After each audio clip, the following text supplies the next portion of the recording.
Mega power star Ram Charan Tej ప్రస్తుతం ఇండస్ట్రీలో star హీరోగా ఎంతో మంచి సక్సెస్ అందుకుంటున్నారు. ఈయన ప్రస్తుతం పాన్ ఇండియా స్టార్ హీరోగా గ్లోబల్ స్టార్ అనే ఇమేజ్ సొంతం చేసుకున్నారు.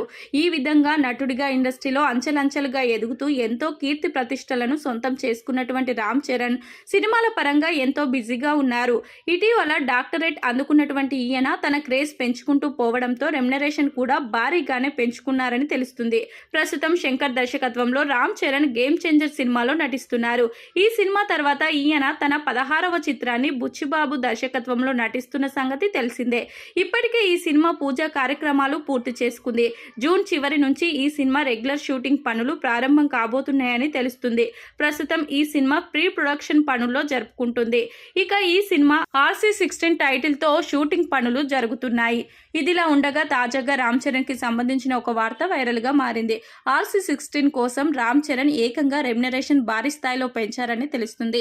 ఇప్పటికీ రామ్ చరణ్ 95 నుంచి 100 కోట్ల వరకు రెమ్యునరేషన్ అందుకుంటున్నారు. అయితే బుచ్చిబాబు సినిమా కోసం ఏకంగా ఈయన 30 కోట్లు అదనంగా రెమ్యునరేషన్ పెంచారని తెలుస్తుంది. స్వయంగా మైత్రి వారే ఈయనకు రెమ్యునరేషన్ పెంచడంతో రామ్ చరణ్ ఈ సినిమా కోసం ఏకంగా 125 నుంచి 130 కోట్ల వరకు రెమ్యునరేషన్ అందుకోబోతున్నారంటూ వార్తలు వస్తున్నాయి. ఈ వార్తల్లో ఎంతవరకు నిజం ఉందో తెలియదు కానీ అదే నిజమైతే ప్రభాస్ తర్వాత ఆ స్థాయిలో రెమ్యునరేషన్ అందుకున్నటువంటి హీరోగా చరణ్ గుర్తింపు పొందుతారు.